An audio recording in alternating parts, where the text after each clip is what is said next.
ये प्रेम कहानी एक ऐसे लड़के की है जो प्रेम शब्द के बारे में कुछ नहीं जानता था। उसने कभी भी प्रेम के बारे में नहीं जाना था।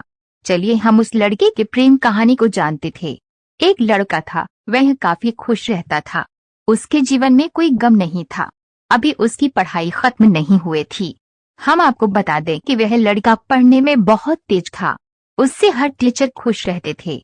जब वो अगली कक्षा में गया तो उसके कक्षा में एक नई लड़की का दाखिला हुआ।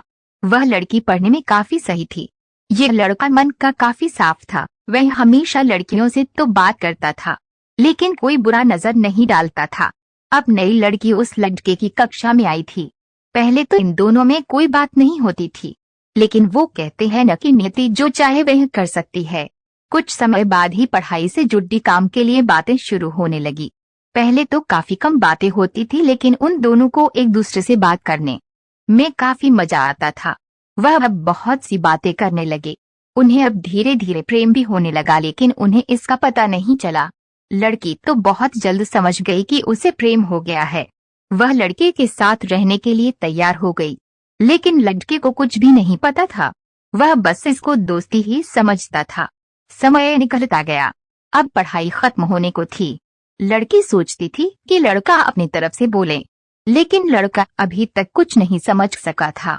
आखिर लड़की ने ही यह बात उसके दोस्तों से कही।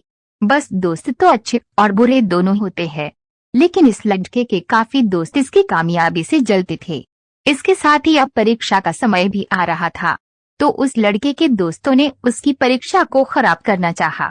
उन्होंने यह बात पूरे स्कूल में फैला दिया। जब यह बात टीचर तक पहुंची तो वे इस पर विश्वास नहीं कर पा रहे थे। इसके बाद यह बात लड़के के पास भी पहुंचा। अब जब भी वह स्कूल आता था तो उसको काफी बेइज्जती का सामना करना पड़ता था। इसके कारण उस लड़की से बात करना भी छोड़ दिया और परेशान भी होने लगा। उसने जैसे तैसे परीक्षा को खत्म किया और उसके बाद वह अपने नई जिंदगी की शुरुआत की।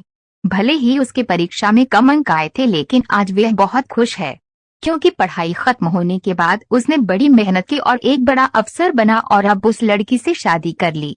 उस लड़के को भी उस लड़की से प्रेम था, लेकिन वह एक अच्छे समय के इंतजार में